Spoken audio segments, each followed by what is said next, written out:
Moment మీకేమైనా గుర్తుందా? Just పర్టికులర్గా అంటే మేము మహారాష్ట్రలో షూట్ చేస్తున్నాము ఒకరోజు. చాలా దూరం, చాలా లోపలికి వెళ్ళి షూట్ చేస్తున్నాం. ఇప్పుడు ఎవరు వెళ్ళలేదంట. సో అక్కడ సిగ్నల్స్ కానీ ఏం లేవు. నేను ఎక్కడో సముద్రం మధ్య లోపలికి తీసుకుని వెళ్ళి షూట్ చేస్తున్నా. అక్కడ హై టైడ్ లో టైడ్ ఉంటాయి అన్నమాట. వాళ్ళు ఏం చెప్పారంటే మీరు ఇక్కడ 2 hours మాత్రమే షూట్ చేయగలుగుతారు అని చెప్పారు. అది పెద్ద సీన్.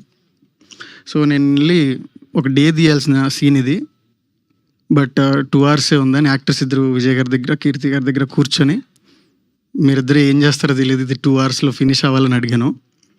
దాంతోపాటు 100 రిక్వైర్మెంట్స్ నాకు. ఈ పక్క వాటర్ కనిపించాలి, ల్యాండ్ రావాలి, ఫైర్ ఉండాలి టైంకి. సో 5 ఎలిమెంట్స్ సీన్లో కరెక్ట్గా రావాలి అని. బట్ అందరూ అన్నారు స్కై కనిపించట్లేదు కదా రాత్రి చీకట్లో, 5th ఎలా చూపెడతావు అని. రైట్ మూమెంట్లో వాళ్ళిద్దరూ ఈ సీన్ పూర్తి చేయాలన్న హడావిడిలో డైలాగ్స్ చెప్తూ ఉంటే సడన్గా వెనక ఒక పెద్ద ఉరుము వచ్చింది.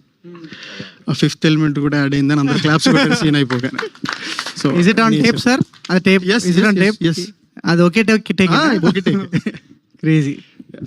Yeah okay.